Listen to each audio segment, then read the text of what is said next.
Welcome back to my channel.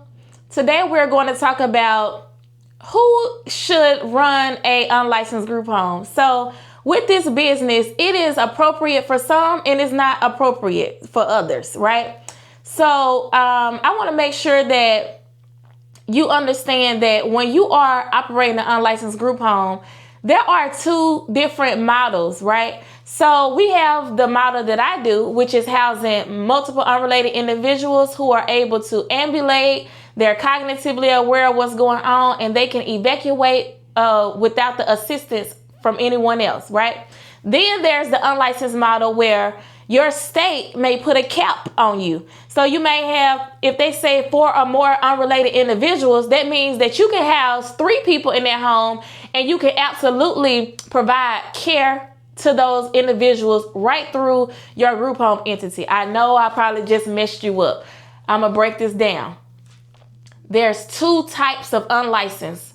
1, no services. 2, you can do services, but you're capped on the amount of people you can have.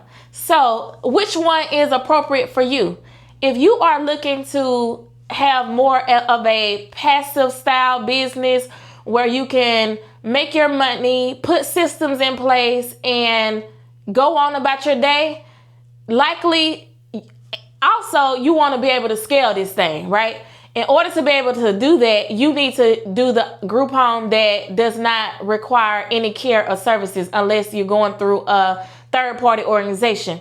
If you're looking to be more hands-on, be able to make more money with a low amount of people, and you're not looking to scale, then you can absolutely house people who need, they can have Alzheimer's, dementia. They can need help with their toileting. They can be bed bound, right? That's the reason why the state put a cap on the amount of people you can have that needs care ran by one person without a license.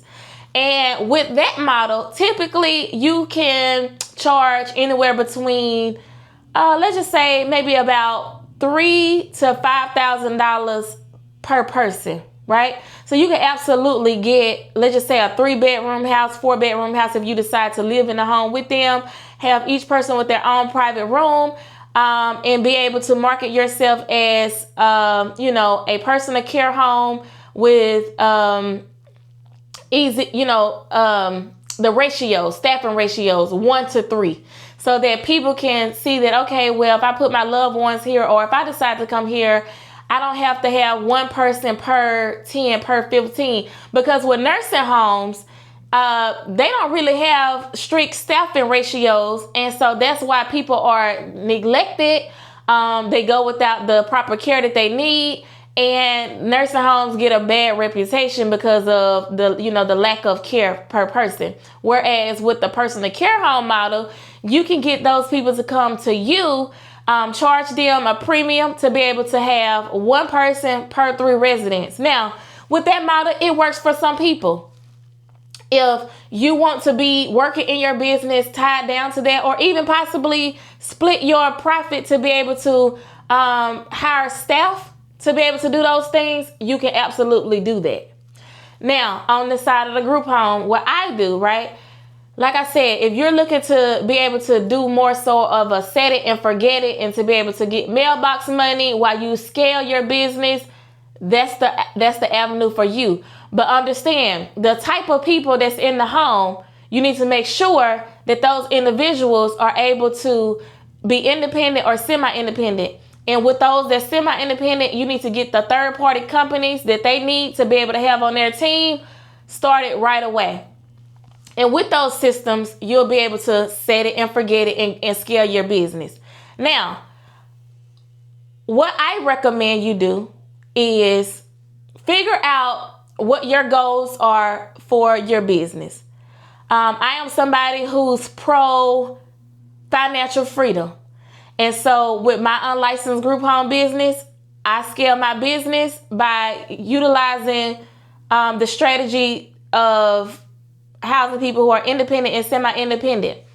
Now, I can say that when you are first getting started in your business, there may be some things that you have to do to get the balance, to be able to get your systems in place.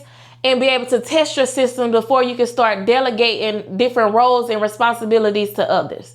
And you say, well, Lynette, what roles and responsibilities, right?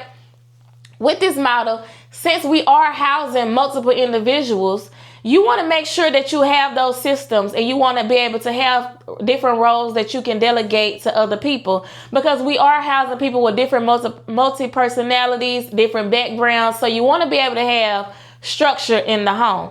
So some of the people and tools you're going to need is, let's just say, a VA, a virtual assistant that's going to be able to help you with your marketing, right? Sending out emails, doing phone calls. You're going to want to be able to train your virtual assistant to be able to understand the type of individuals that you take in. You want your virtual assistant to be able to maintain the back end operation of your business. You want to make sure that they know your availability, how many people you're able to house. You want to make sure that your virtual assistant understands how to bring someone all the way to a door, right? So whether that's, doing an over the phone assessment with that individual, doing a Zoom assessment with that individual, because of course they're not local. So you want your virtual assistant to be able to set up a situation with the social worker, case manager, discharge planner, reentry coordinator, just depending on who that individual is that's coordinating the release to someone to your home. Setting up that virtual call so that your VA can, try to do an assessment, a virtual assessment, having a conversation, and being able to decide whether or not that person is appropriate for your home. And you want to also make sure that you have, let's just say, a house leader or a house manager that you can delegate roles and responsibilities to be able to perform the day-to-day operations in the home. So you have to be able to have all these systems in place, even like with the money, right? I make sure that we have the credit card authorization form for everyone to fill out upon arrival, so that I can put their information inside of my QuickBooks system. So that system collects the money every single month without me having to go in person. So although, with this business model, it is absolutely the best cash flow strategy for real estate without a license, right? So you got other different models for real estate. It may require more heavy regulations to be able to get more money. But as far as the unlicensed realm of things, when it comes to the unlicensed group home, it is absolutely the number one cash flow strategy for real estate. And the barrier to entry to getting into this business is extremely low. I'm able to provide you with the systems, the trainings that you need to be able to put in place so that you can scale this thing. Same thing goes for the other model, right? The unlicensed model, that you're limited on the amount of people that you have. You can still have your virtual assistant. You can still have your caregiver. You can still put systems in place, but you're not able to scale that particular business, because although the state says, you can have 3 unrelated individuals in a home, you cannot stack homes. So they're going to look at that entity as a personal care home with these 3 people. You cannot go out and get a second home and do the same thing. So that's the reason why you have to understand which model is more ideal for you. I can help you and say the unlicensed group home strategy, where you're able to bring in people and scale your business, that's going to bring you more money. That's going to be able to increase your cash flow.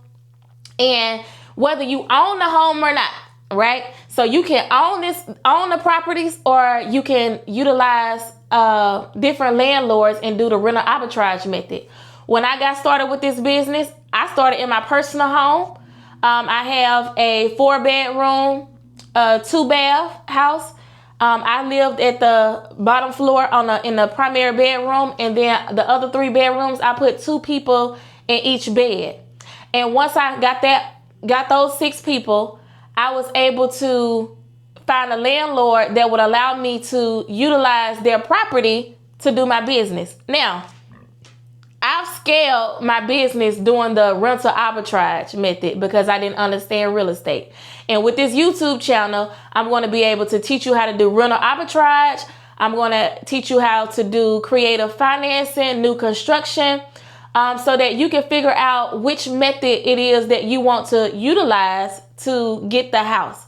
But being able to bring in people and build my business, scaling it to $500,000 in less than 3 years using the rental arbitrage method, you can absolutely do it.